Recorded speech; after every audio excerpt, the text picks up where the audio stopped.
Hello friends, daily classes में आपका स्वागत है। दोस्तों, राजस्थान जीके के टॉप 20 क्वेश्चंस हम देखने वाले हैं जो आजकल हमसे पूछे जाते हैं, बार बार रिपीट होते हैं। आपके राजस्थान हाईकोर्ट एलडीसी की बात कर लो, सीटी 10+2 ग्रेजुएशन की बात कर लो, ईओआरओ जो आजकल की प्रतियोगी परीक्षाएं हैं उनमें इस तरह के प्रश्न पूछे जाते हैं, तो इनको आपको अच्छे से कवर करने हैं। Rajasthan high court LDC complete course daily classes पर आपको पहले से ऐप पर अवेलेबल है। साथ ही राजस्थान हाईकोर्ट एलडीसी की क्लासेज भी आपको यूट्यूब पर मिलती रहती हैं। सीटी की क्लासेज भी अब आपको रेगुलर यूट्यूब पर भी मिलेंगी। हर शाम को 7 बजे टॉप 50 क्वेश्चंस आपको सीटी के भी रेगुलर मिलेंगे, तो उनको अच्छे से करके जाना। एग्जाम में काफ़ी बेनिफिट वहाँ से भी मिलेगा आपको। तो ये सारा सब कुछ आपको अच्छे से करना है। जिनको सीटी की टेस्ट सीरीज भी लगानी है वो टेस्ट सीरीज डेली क्लासेस की ऐप पर जाकर परचेज कर सकते हैं। 50% डिस्काउंट में सारा सब कुछ मिल जाएगा। तो चलिए दोस्तों, टॉप 20 क्वेश्चन हम देख लेते हैं। पहला प्रश्न है कि राजस्थान की 5वीं बाघ परियोजना कौन सी है। ये प्रश्न आपको एग्जाम में देखने को मिल जाएगा। मोस्ट इंपोर्टेंट प्रश्न है, राजस्थान की 5वीं बाघ परियोजना कौन सी है। कई बार एग्जाम में पूछा जा चुका है और आगे भी ये पूछा जाएगा क्योंकि लेटेस्ट क्वेश्चंस में भी आ जाता है। तो हम 5वीं बाघ परियोजना की बात करेंगे तो कुंभलगढ़ बाघ परियोजना है। इसमें से हमारा ऑप्शन हो जाएगा स, कुंभलगढ़ बाघ परियोजना है। फर्स्ट ऑप्शन दे रखा कि क्या रणथंभौर बाघ परियोजना है क्या। रणथंभौर बाघ परियोजना राजस्थान की प्रथम बाघ परियोजना है। 1973 में प्रारंभ की गई थी, तो आपको ध्यान रखना है रणथंभौर प्रथम बाघ परियोजना है। इसे हम लैंड ऑफ टाइगर के नाम से भी जानते हैं। एक देर का सरिस्का बाघ परियोजना। सरिस्का बाघ परियोजना राजस्थान की दूसरी बाघ परियोजना है। सरिस्का दूसरी है। तीसरी मुकुंदरा हिल्स है। चौथी रामगढ़ विषधारी है और 5वीं हमारी हम बात करेंगे कुंभलगढ़ बाघ परियोजना हो जाएगी। सारा आपको अच्छे से ध्यान रखना है। अगला की प्रसिद्ध सीता माता अभयारण्य राजस्थान के किस जिले में है। यहां से एग्जाम में 5-6 प्रश्न घुमा फिरा के कुछ ना कुछ पूछा जाता है। या तो पूछ लेगा सीता माता अभयारण्य कहाँ है, आपको बताना है प्रतापगढ़ में स्थित है। क्यों प्रसिद्ध है सीता माता अभयारण्य प्रतापगढ़।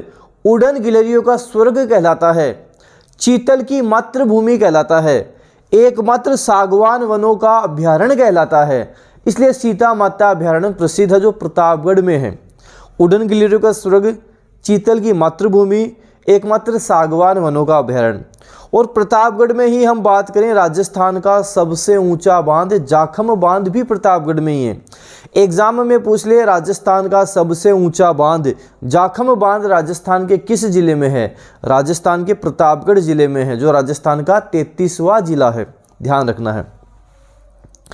अगला है कि किस अभयारण्य को सांपों की शरण स्थली के नाम से जाना जाता है एवं यहीं से परवन नदी भी गुजरती है। नाम है शेरगढ़ अभयारण्य और जाना जाता है सांपों के लिए, तो ध्यान रखना नाम तो है शेरगढ़ अभयारण्य और पाए जाते हैं यहाँ पे सांप। शेरगढ़ अभयारण्य 12 सांपों की शरण स्थली कहलाता है। शेरगढ़ अभयारण्य सांपों की शरण स्थली कहलाता है। ऑप्शन से हमारा सही उत्तर हो जाएगा। एक देर का सज्जनगढ़ अभयारण्य। जो सज्जनगढ़ है ये राजस्थान का दूसरा सबसे छोटा अभयारण्य है। तो पहला सबसे छोटा कौन सा है। सरिस्का पहला सबसे छोटा अभयारण्य है। राजकुमार अजीत सिंह को जोधपुर का राज्य पुनः दिलाने में किसका योगदान सर्वाधिक रहा था। दुर्गादास राठौड़ का योगदान सर्वाधिक रहा था। वीर दुर्गादास राठौड़ का योगदान सर्वाधिक रहा था, जिनको कर्नल जेम्स टोड, राजस्थान के इतिहास के पिता कर्नल जेम्स टोड ने राठौड़ों का यूलिसेस कहा है। दुर्गादास राठौड़ को कर्नल जेम्स टोड ने राठौड़ों का यूलिसेस कहा है। तो अजीत सिंह को राज्य पुनः दिलाने में काफ़ी प्रयास रहते हैं दुर्गादास राठौड़ के, और इसी दुर्गादास राठौड़ को अजीत सिंह अपने राज्य से निष्कासित कर देता है, आगे चलकर अपने राज्य से ही निकाल देता है। इसलिए गौरी शंकर हीराचंद ओझा अजीत सिंह को कान का कच्चा कहते हैं। एग्जाम में पूछा गया था कि गौरी शंकर हीराचंद ओझा ने किसे कान का कच्चा कहा था। अजीत सिंह को कान का कच्चा कहा था। 3-4 प्रश्न जो बताए हैं सारे इंपॉर्टेंट है, अच्छे से ध्यान रखना। अच्छा, इसकी पीडीएफ भी आपको डेनियल क्लासेस के टेलीग्राम चैनल पे मिलेगी। डेनियल क्लासेस का टेलीग्राम चैनल ज्वाइन करके रखें, वहाँ इसकी पीडीएफ भी आपको मिलेगी। वंश भास्कर के रचयिता कौन है? मोस्ट रिपीटेड क्वेश्चंस, और यहाँ से कई क्वेश्चन बनते हैं। सीधा सीधा पूछेंगे तो पूछेंगे कि वंश भास्कर के रचयिता कौन है? हमारा उत्तर सूर्यमल मिश्रण। अब आगे चलकर यहाँ से क्या क्या क्वेश्चन और बन जाते हैं। वंश भास्कर के रचयिता हैं सूर्यमल मिश्रण। बूंदी के महाराव राम सिंह के दरबारी कवि सूर्यमल मिश्रण ने वंश भास्कर लिखी। वंश भास्कर को पूरा किसने किया था? वंश भास्कर को पूरा सूर्यमल मिश्रण के दत्तक पुत्र मुरारीदान ने किया था। वंश भास्कर के अलावा सूर्यमल मिश्रण की और कौन कौन सी रचनाएं हैं? वंश भास्कर के अलावा कौन कौन सी रचनाएं हैं, एग्जाम में पूछ लिया जाता है। वंश भास्कर है, छंद मयूख है, बलवंत विलास है, धातु रूपावली है। तो वंश भास्कर, वीर सतसई, छंद मयूख, बलवंत विलास, धातु रूपावली, ये सारी आपको ध्यान रखनी है। कौन सा दुर्ग गंभीरी व बेडस नदियों के संगम पर है? चित्तौड़गढ़ का दुर्ग गंभीरी व बेडस नदियों के संगम पर है। चित्तौड़गढ़ का दुर्ग गंभीरी व बेडस नदियों के संगम पर है। इसी चित्तौड़गढ़ दुर्ग में आपको सतबीस देवरी देखने को मिल जाएगी। सतबीस देवरी आपको देखने को मिल जाएगी। साथ ही हम बात करें, मीरा का मंदिर आपको देखने को मिलेगा।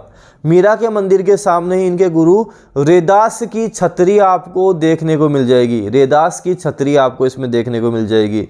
तो चित्तौड़गढ़ का दुर्ग आपको ध्यान रखना है। किस नदी को मृत नदी, नट नदी, हकरा नदी, दृशदती नदी, सरस्वती नदी आदि नामों से जाना जाता है? घग्गर नदी को मृत नदी, नट नदी, हकरा, दृशदती, सरस्वती आदि नामों से जाना जाता है। कौन सी नदी है? घग्गर नदी। घग्गर, हम बात करें कालीबंगा सभ्यता राजस्थान के किस जिले की है? कालीबंगा सभ्यता हनुमानगढ़ जिले की है। घग्गर नदी किनारे जो विकसित सभ्यता हुई थी उसे कालीबंगा सभ्यता के नाम से जाना जाता है। कालीबंगा सभ्यता की खोज किसने की थी? अमलानंद घोष ने कालीबंगा सभ्यता की खोज की थी। अमलानंद घोष द्वारा कालीबंगा सभ्यता की खोज की गई। तो कालीबंगा सभ्यता में उत्खनन का कार्य किसने किया था, अर्थात खुदाई का कार्य किसने किया था? बीबी लाल व बीके थापर ने यहाँ खुदाई का कार्य किया था। केंद्रीय शुष्क बागवानी संस्थान कहाँ है? केंद्रीय शुष्क बागवानी संस्थान बिछवाल बीकानेर में है। केंद्रीय शुष्क बागवानी संस्थान तो बिछवाल बीकानेर में है। काजरी व आफरी का मुख्यालय कहाँ है? काजरी का भी और आफरी का भी दोनों का मुख्यालय जोधपुर में स्थित है। काजरी आफरी का जोधपुर में स्थित है। एक दे रखा है बाड़मेर। बाड़मेर में भी ध्यान रखना कि मल्लीनाथ जी पशु मेला कहाँ लगता है? तिलवाड़ा बाड़मेर में लगता है। अगला प्रश्न देखते हैं। कर्नल जेम्स टोड ने किस युद्ध को मेवाड़ की थर्मोपल्ली कहा है? कर्नल जेम्स टोड ने हल्दी घाटी के युद्ध को मेवाड़ की थर्मोपल्ली कहा है। दिवेर के युद्ध को मेवाड़ का मैराथन कहा है। तो हल्दी घाटी के युद्ध को कर्नल जेम्स टोड ने मेवाड़ की थर्मोपल्ली कहा है। दिवेर के युद्ध को मेवाड़ का मैराथन कहा है।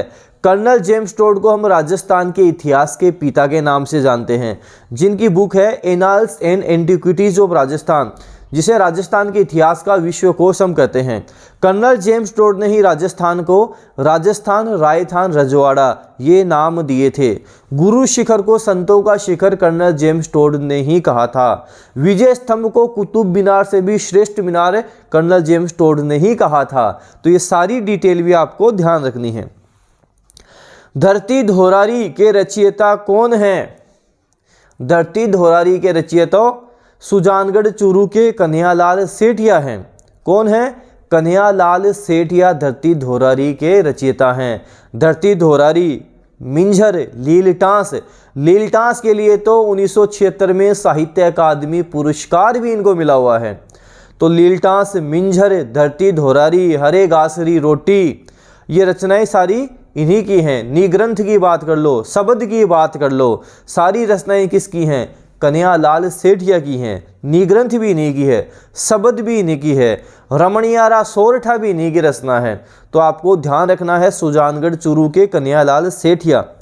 एक देर का विजयदान देथा, विजयदान देथा के बारे में ध्यान रखना।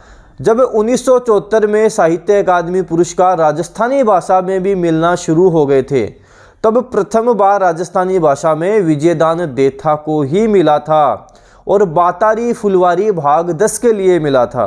साहित्य अकादमी पुरस्कार बातारी फुलवारी भाग 10 के लिए विजयदान देथा को 1974 में प्रदान किया गया था, जिसमें 1 लाख रुपए की राशि प्रदान की जाती है, ये भी आप ध्यान रखना। जल महल का निर्माण कार्य पूर्ण किसने करवाया? हमारे जयपुर में जल महल है, जिसका निर्माण कार्य शुरू सवाई जयसिंह ने करवा दिया था, लेकिन इसको कंप्लीट, इसको पूर्ण सवाई प्रताप सिंह ने करवाया था। ये जो सवाई जयसिंह हैं, इनको सवाई की उपाधि औरंगजेब ने दी थी। सवाई जयसिंह को सवाई की उपाधि औरंगजेब ने दी थी। सवाई प्रताप सिंह की बात करें, जल महल को कंप्लीट करवाया था। सवाई प्रताप सिंह वही हैं जिन्होंने जयपुर में हवा महल का निर्माण करवाया था। हवा महल जयपुर में किसने बनाया था? सवाई प्रताप सिंह ने ही बनाया था, जो 5 मंजिला है। ये सारी डिटेल भी आपको ध्यान रखनी है। सागरमल गोपा की मृत्यु के कारणों की जांच के लिए किस कमेटी का गठन किया गया था? गोपाल स्वरूप पाठक कमेटी का गठन किया गया था। कौन सी कमेटी थी? गोपाल स्वरूप पाठक कमेटी थी। ऑप्शन है गोपाल स्वरूप पाठक कमेटी। जैसलमेर के सागरमल गोपा, जिन्हें जेल में जिंदा जला दिया जाता है, इनकी कुछ पुस्तकें हैं। जैसलमेर का गुंडा राज, आज़ादी के दीवाने, रघुनाथ सिंह का मुकदमा, ये किन की हैं? इन्हीं की हैं। जैसलमेर का गुंडा राज, आज़ादी के दीवाने, रघुनाथ सिंह का मुकदमा। जीण माता का मेला राजस्थान के किस जिले में वर्ष में 2 बार आयोजित होता है? जीण माता का मेला राजस्थान के सीकर जिले में वर्ष में 2 बार आयोजित होता है। सीकर में होता है। चैत्रवासवी नवरात्रा को सीकर में आयोजित होता है, आपको ध्यान रखना है। तो जीण माता की बात करें, सीकर आपको ध्यान रखना है। जीण माता रेवासा सीकर। एक आपसे पूछा जाता है हर्ष का मंदिर कहाँ है? ये भी सीकर में ही है, आपको ध्यान रखना है, सीकर में ही ये है। राजस्थान की भाषा के लिए राजस्थानी शब्द का प्रयोग सर्वप्रथम किसने किया था? राजस्थान के लिए नहीं पूछ रहे हैं, देखो कंफ्यूज हो गए तो सीधे 2 नंबर कट जाएंगे। राजस्थान के लिए नहीं पूछा जा रहा है, राजस्थानी भाषा के लिए पूछा जा रहा है। तो राजस्थानी भाषा के लिए बात करेंगे तो ऑप्शन से हो जाएगा George Abraham Grierson. George Abraham Grierson को राजस्थानी भाषा के लिए राजस्थानी शब्द का सर्वप्रथम प्रयोग जॉर्ज अब्राहम ग्रियर्सन ने किया था। ध्यान रखना, राजस्थान के लिए पूछेगा तो कर्नल जेम्स टोड करना है। यहाँ राजस्थान की भाषा के लिए राजस्थानी पूछा है तो जॉर्ज अब्राहम ग्रियर्सन उत्तर हो जाएगा। अब आपको इसमें से सुमेलित बताना है कौन सा नहीं है, कौन सा गलत लिखा हुआ है। हमीरहट कवि चंद्रशेखर, बिल्कुल सही लिखा हुआ है। हमीर महाकाव्य नयन चंद्र सूरी, बिल्कुल सही लिखा हुआ है। कहनड़ दे प्रबंध कवि पद्मनाभ, बिल्कुल सही लिखा हुआ है। पृथ्वीराज विजय, पृथ्वीराज विजय जयानक भट्ट, पृथ्वीराज रासो चंद्र बरदाई। पृथ्वीराज विजय जयानक भट्ट, पृथ्वीराज रासो तब चंद्र बरदाई उत्तर करना है, आपको ध्यान देना है। तो चौथा इसमें गलत लिखा हुआ है। राजियरा सोरठा नामक ग्रंथ के रचयिता कौन है? राजियरा सोरठा नामक ग्रंथ के रचयिता तो कृपाराम हैं। कौन है इसके रचयिता? कृपाराम हैं। ऑप्शन फर्स्ट कृपाराम हमारा सही उत्तर हो जाएगा। कृपाराम इसके रचयिता हैं। राजियरा सोरठा के रचयिता कृपाराम हमारा सही उत्तर हो जाएगा। एक सेकंड, हाँ ठीक है, कृपाराम इसका सही उत्तर हो जाएगा। एक है रमणियारा सोरठा। रमणियारा सोरठा की हम बात करेंगे, कन्हैयालाल सेठिया ने लिखी थी। कन्हैयालाल सेठिया, सुजानगढ़ चूरू। मिंजर लीलटास हरे गासरी रोटी, शब्द हो जाएगी, रमणियारा सोरठा हो जाएगी, निग्रंथ हो जाएगी। ये सारी इन्हीं की लिखी हुई है।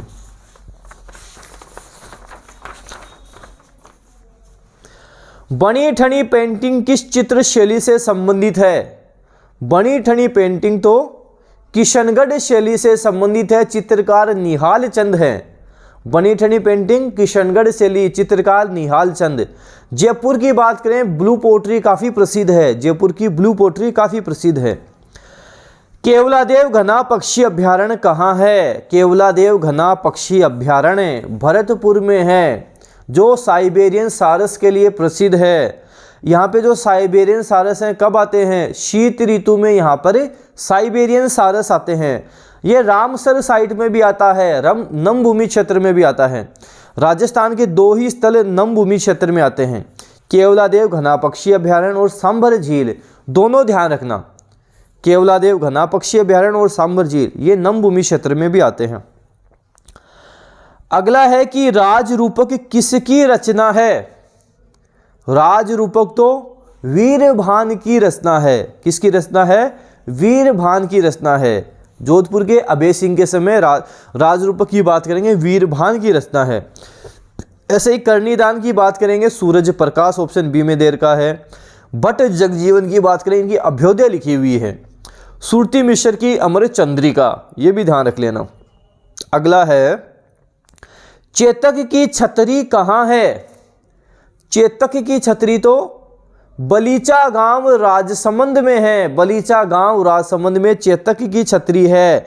बाडोली गांव में तो महाराणा प्रताप की छतरी है, बाडोली में पूछे महाराणा प्रताप की छतरी है, और बलीचा गांव में चेतक की छतरी है। मांडलगढ़ भीलवाड़ा में राणा सांगा की छतरी है, जिसका निर्माण अशोक परमार ने करवाया था। तो मांडलगढ़ भीलवाड़ा आपसे पूछा जाए तो आपको राणा सांगा करना है, जिसका निर्माण अशोक परमार ने करवाया था। ये 20 प्रश्न, और इन 20 प्रश्नों से लगभग मैं आपको 100 प्रश्न कवर करवा चुका हूं। जो आपके सीईटी की बात कर लो, राजस्थान हाईकोर्ट, एलडीसी, ईओआरओ, राजस्थान की जितनी भी प्रतियोगी परीक्षा होने वाली हैं सब में ये मोस्ट इंपोर्टेंट रहेंगे। सीधे सीधे आपको एग्जाम में ये प्रश्न देखने को मिल जाएंगे। Rajasthan high court LDC complete course test series सारा सब कुछ डेनियल क्लासेस की पर 50% डिस्काउंट में आपको मिल रहा है, परचेज कर सकते हैं। सीईटी की बात कर लो, 10+2 अगर आपको केवल टेस्ट सीरीज लगानी है वो मिल जाएगी। आप चाहते हो 10+2 टेस्ट सीरीज भी लगाऊं, साथ साथ राजस्थान जीके भी पढ़ूं, राजस्थान जीके के नोट्स भी मिलें, डेनियल क्लासेस की ऐप पर सारा सब कुछ मिल जाएगा। ग्रेजुएशन की बात कर लें, सीईटी ग्रेजुएशन की टेस्ट सीरीज लगानी है वो अलग से मिल जाएगी। कॉम्बो पैक चाहिए, टेस्ट सीरीज भी चाहिए, राजस्थान जीके भी चाहिए, वो भी आपको सारा सब कुछ मिल जाएगा। आज 25 नवंबर रात को 9 बजे सीईटी ग्रेजुएशन का डेनियल क्लासेज की ऐप पर लाइव टेस्ट भी चलेगा। जो फर्स्ट टेस्ट सबके लिए फ्री रहेगा, वो फ्री टेस्ट भी आज रात को 9 बजे आप दे सकते हैं। इस वीडियो को जितना ज़्यादा हो सके शेयर करें, लाइक करें। अगर आप डेनियल क्लासेज यूट्यूब चैनल पे नए हो, जब आप सब्सक्राइब करो बेल आइकन भी प्रेस कर लेना। इससे क्या होगा, कोई भी न्यू अपडेट आएगी वो आपको तुरंत मिल जाएगी। धन्यवाद।